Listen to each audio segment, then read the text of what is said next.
और जब बारात की तैयारी चलने लगी है श्रोताओं, तब भोले बाबा सोचने लगे कि जब बारात हमारी जाएगी तो बारात में तो बहुत लोगों की जरूरत है। भोले बाबा ने भूत प्रेतों को दावत दे दी और जवाब दिया, भैया हमारी बारात में चलिए। कैलाश पर्वत पर भूत तो नंगे नाचने लगे भोले बाबा की बारात का नाम सुन। और जब भोले बाबा के बाराती जब तैयार भए तब हल्दी की जगह पे भोला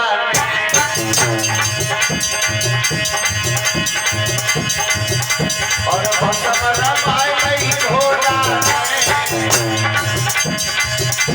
और अंधे और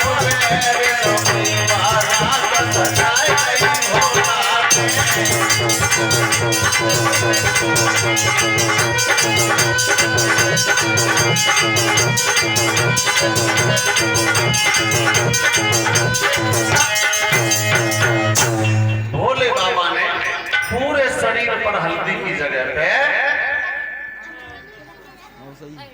शमशान घाट की विभूति लगाई और जवाब दो भोले बाबा अब तुम दूल्हा बन जाओ। तो जवाब दो भोले बाबा अब यहाँ पर तुम्हें एक मोहर की जरूरत है। तो भोले बाबा बोले कैलाश पर्वत पर कौन सी मार्केट रखी है, अब मुझे जानते तो जुगाड़ करके लाऊंगा। सो भोले बाबा चले और एक कोबरा फन मारे श्याम को पकड़ लिया। जवाब दो भैया गले में डाल के को फन बीच सिर पर सतर खड़ो कर लो। जवाब दो जो मेरे मोहर को काम करे। तो जवाब दो भोले बाबा एक हाथ में कंगन की जरूरत है। तो जवाब दो बाबा के जानते भोले बाबा गए सो एक छोटी सी धामिन पकड़ लाए और हाथ में लपेटी और ग्वार के फन में बिच्छू रख दिया। जवाब दो जो हमारे कंगनों काम करेगा। और भोले बाबा के जब बराती चले तो बराती कैसे थे कि कोई हाथ बिना कोई पैर बिना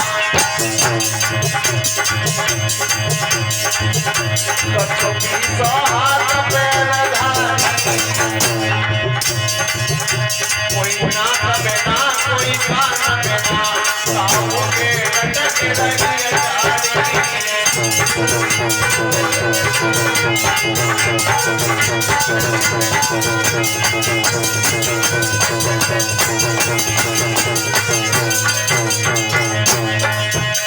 कोई हाथ बिना कोई पैर बिना साहू के लटक रही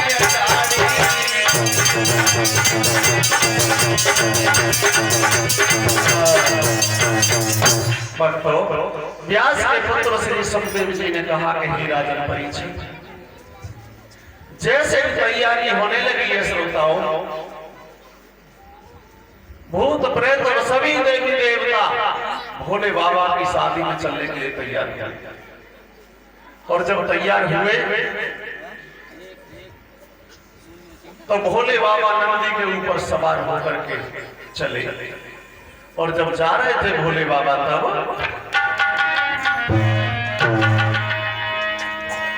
कि जाके हाथ में सुगड़ लगनिया और सिर पे नाग कालिया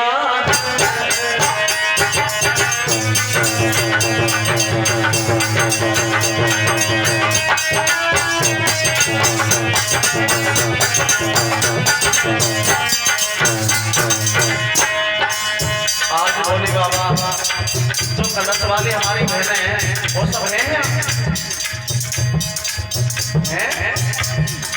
सातों हैं।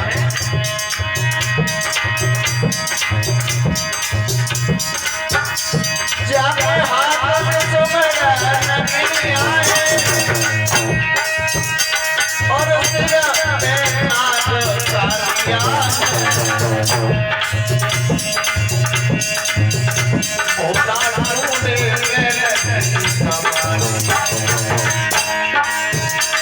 पीछे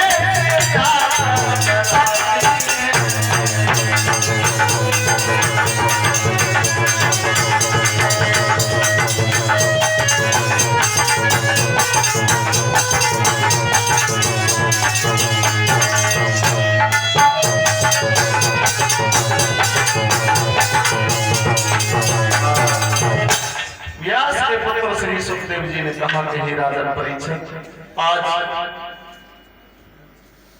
बारात जैसे चली राजा हेमांचल के यहाँ पहुंची, तो बारात को देखने सबसे पहले कौन जाता है? छोटे छोटे लालिया लाला। और जब बारात देखने पहुंचे तो उन्हें ये तो पता नहीं कि बारात कैसी है। और जब बारात जाकर के देखी तब जब बारात देखी भोला की और बच्चों की गिल्ली और गच धरन गिरे हो सब है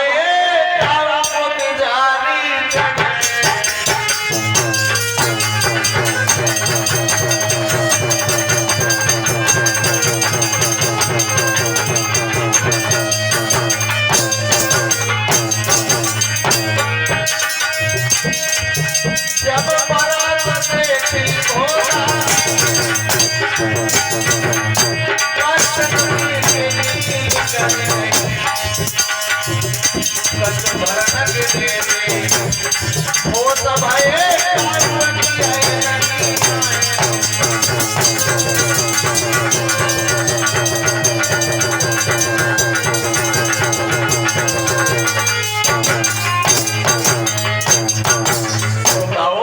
जैसे ही भोले बाबा की बारात देखी, कोई नाली में गिर गया, कोई रास्ता में गिर गया, कोई आके बरोसी में दबक गया, कोई आके अपनी माँ के कपड़े में दबक गया। माँ ने पूछा, बेटा तुम काऊ की बारात देखने जाते तो आधी रात में लौट के आते? अब बड़े जल्दी आ गए। दूल्हा देखो कैसे हो? जवाब दो, माँ दूल्हा का होगा तो मौती को चूल्हा होगा। मोहल्ला के आधे बच्चा तो रास्ता में बेहोश पड़े, काऊ की मौती छागा रहे, काऊ तिजारी आएगी। और हमारो तब तुक्का लगाओ, कभी तो बहुत छुट्टी लेकर हमारे घर पकड़ लो। बहुत खतरनाक है, ऐसा तो आप तक आपको धूले में देखो। सो चारों तरफ की महिलाएं भागी और जाने के बाद राजा हेमांचल के यहाँ कहती कि वो इतनी खतरनाक बारात है कि वो धोखे से गांव में ना आ जाए, उसे गांव से बाहर ही ठहरा। जब लोग नाश्ता लेके पहुंचे और जब भूत पलितन को ड्रामा देखो तो नाश्ता ये कहीं तो दूरी धुलता और बोले भैया आराम से कर लियो, बर्तन सवेरे उठा ले जाने। जब उस जगह जाकर के देखा तो पता चला जैसे ही मैना को तो 5 सहेली गिरजा की आरती का थाल सजा करके चले। कहां? भोले बाबा की आरती उतारने के लिए। और गिरजा के बोली, बहन हम जा रहे तेरे पति को देखने, आके बताने के तेरे दूल्हा कैसे हो। और समझा के कहने लगी, बहना कि मुश्किल से मिली रे, मुश्किल से मिली रे साथी, मुश्किल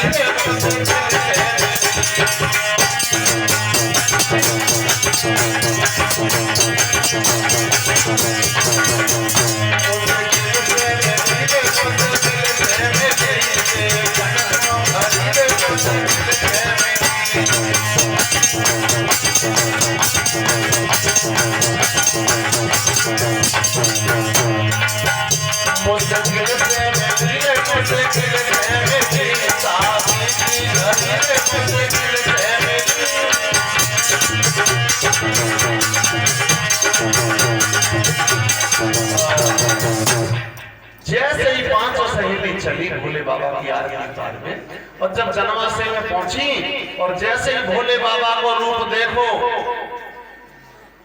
5 लड़की 20 मीटर दूरी ठहर गई। एक लड़की बोली, बोलना वो कैसी वाले पड़ रही है तो 1 साल जी पावे।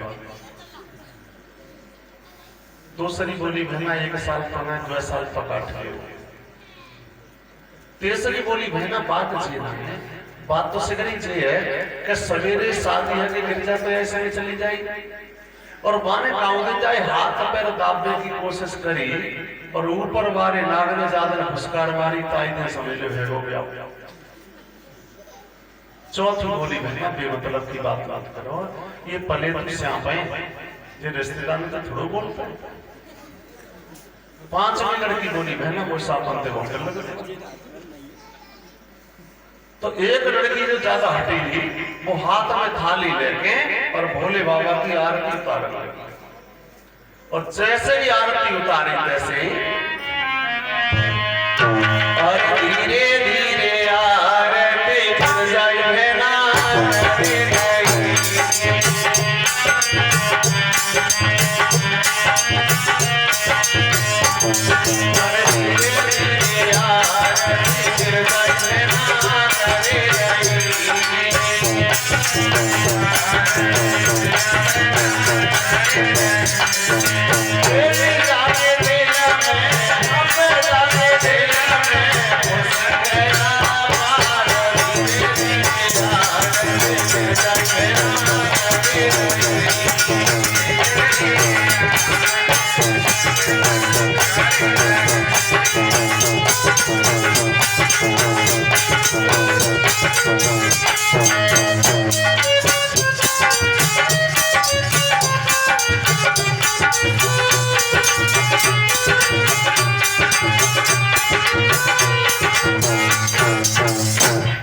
जैसे गिरजा की सहेली थाली घुमावर गई और तैसे वो ऊपर वालों सरप अपन घुमावर लास्ट बार जब थाली घुमाई सरप ने ऐसे फुसकार मारी कि लड़की उतर गिरी और क्रिया हो गई। लड़की एक साथ उठ करके भागी और मां मैना के पास पहुंच गई और जवाब दिया मैया ऐसे लड़का के साथ शादी तो हम जीवन में अपनी बहन की कबूल न करते। क्यों? जवाब तो लड़का है क्यों? जवाब दिया मैया पहली बात तो जी मुश्किल से वो द्वैसा ही जी पावे तो बूढ़ो है और बाकी पूरे शरीर में बिच्छू भैया सरफ से लटक रहे हैं। तो हम तो कभी ऐसी कंडीशन में अपनी बहन की शादी करेंगे। उसी समय विष्णु भगवान चले और जवाब दिया मैना अरे जी आखिरकार तुम्हारे दामाद हैं तो तुम आकर के उनकी आरती कर। मैना ने एक आरती की थाली सजाई और मैना गुस्सा के मारे आग बबूला हुई और आरती की थाली सजा करके जल का लोटा लेकर के मैना चली और चलने के बाद जैसे ही शंकर भगवान के पास पहुंची सो पैर फिसल गया। मैना एक साथ पछाड़ खा करके नीचे जल का लोटा दूर जाकर के गिरा, चिराग दूसरी तरफ जाकर के गिरी, थाली दूसरी तरफ जाकर के गिरी और मैना के पैर में चोट लग गई। श्रोताओं अब यहां बड़ा खतरनाक सवाल है। उसी समय श्री हरि नारायण भगवान विष्णु ताली पीट कर चलने लगे और कहने लगे शंकर भगवान तुम्हारे शुभ विवाह में इतनी बेइज्जती। शंकर भगवान बोले हमारी तो बेइज्जती आज तक वो हुई है ना। तो जवाब दिया कि जब बेइज्जती नहीं है तो क्या है? शुभ विवाह में और तुम्हारी सासू मां रपट करके नीचे गिर गई, उनके पैर में चोट लगी। तो शंकर भगवान कहने लगे विष्णु जी अगर वो रपट के गिर गई तो इसमें कुछ बुराई नहीं है। मैं त्रिलोकीनाथ जगत का पिता और मेरे आगे उन्हें एंड के खड़े होने की जरूरत क्या पड़ेगी? और मेरे आगे जो व्यक्ति एंड के खड़ा हो गया तो वो रपट के तो नीचे गिरेगा ही। इनके तो पैर में लगी है, व्यक्ति संसार से भी जा सकता है, कुछ बुरा नहीं हुआ है। विष्णु भगवान बोले भोलेनाथ ये तो सही है लेकिन जो चिराग से तुम्हारी आरती उतरने के लिए आई थी और वो चिराग नीचे गिर के बुझ गई तो क्या ये अशुभ नहीं हुआ? भोले बाबा कहने लगे विष्णु जी जब मेरे माथे में सूर्य और चंद्रमा विराजमान हैं तो इस चिराग का मेरे सामने महत्व क्या है? क्या गलत हुआ? कुछ गलत नहीं हुआ। तो विष्णु भगवान बोले कि ठीक है शंकर जी ये भी गलत ना हुआ तो मुझे एक बात बताओ कि जो एक लोटा जल था चिराग की थाली में वो भी नीचे गिर गया। तो भोले बाबा कहने लगे विष्णु जी एक बात बताओ क्या गलत हो गया? जब मेरी जटा में स्वयं गंगा विराजमान है तो एक लोटा जल का महत्व क्या है? अब श्रोताओं एक दिक्कत दूसरी बन गई। सासू मां को उठाने के लिए शंकर भगवान जब आगे को बढ़े तो शंकर भगवान की जटाओं में अमृत भी था और वो अमृत की बूंद जैसे नीचे को गिरी, जो शेर की खाल थी उसके ऊपर अगर अमृत गिर जाता है तो वो तुरंत ही जीवित हो जाता है। वो शेर की खाल जैसे ही एक साथ सिंह बन गई और वो सिंह बनने के बाद नंदी के ऊपर भाग पड़ा सिंह। और जब नंदी के ऊपर भाग पड़ा तो शंकर भगवान के वस्त्र जो थे वो पूरे शेर बन गए और शंकर भगवान निगन होने की कंडीशन में हो गए। और इधर भोले बाबा ने एक हाथ से पूंछ पकड़ ली शेर की और एक हाथ से पकड़ ली बैल की। तो कहने का मतलब ये श्रोताओं, व्यास के पुत्र श्री सुखदेव जी ने कहा कि हे राजन परीक्षित, शंकर भगवान ने कहा कि मुझे ज्यादा जल की आवश्यकता नहीं है, शराब की ज्यादा आवश्यकता नहीं है, अगर आवश्यकता है तो सबसे पहले दिल के सच्चे भाव की आवश्यकता है। तो जो कलश वाली बहनें कहाँ हैं?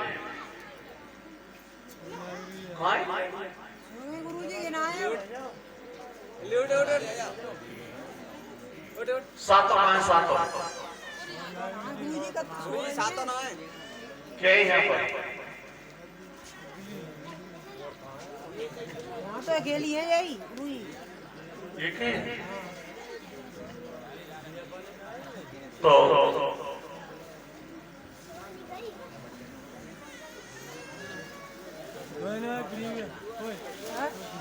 चलो तो ये सातों कन्याओं को खड़ा कर दो है, उनके बदले में और कन्या हो जाएंगी या फिर ये कलश वाली ये कन्याएं ये कुछ हमारे पास भेंट है इन्हें देने के लिए भोले बाबा के महिमा में। तो मैं आता हूँ।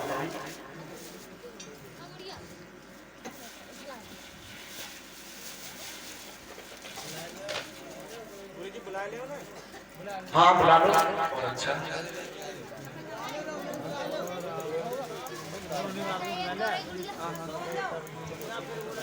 गुड़िया है